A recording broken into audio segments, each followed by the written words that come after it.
வணக்கம் நண்பர்களே, விஜயபிரகாஷ் பேசுகிறேன். எனக்கு பிடித்த எழுத்தாளர்களில் ஒருவர் பாலகுமாரன். என்னுடைய குருன்னு கூட சொல்லலாம்.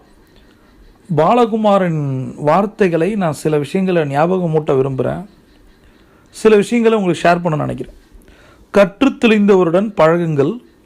நமக்கு தெரியாதென தெரிந்தால் தெரிந்து கொள்ள ஆர்வம் வரும்.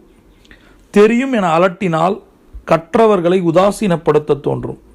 அலட்டுபவர்கள் ஜெயித்ததாக சரித்திரம் இல்லை. எப்பயுமே ஒரு விஷயம் உங்களுக்கு புதுசாக தோணுச்சுன்னா, புரியல அப்படின்னா திரும்ப கேளுங்க. பாலகுமாரன் என் வாழ்க்கையில் அப்படி தான் வந்தார். முதல்ல நான் பாலகுமாரனை படிக்க ஆரம்பிக்கும் போது நான் 9ஆம் வகுப்பு படிச்சுட்டு இருந்தேன்.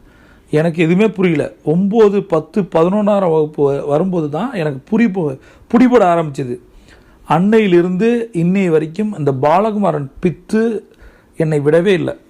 நீங்களும் படிங்க, புரிஞ்சுக்க ட்ரை பண்ணுங்கள், உணருங்க. See you on top.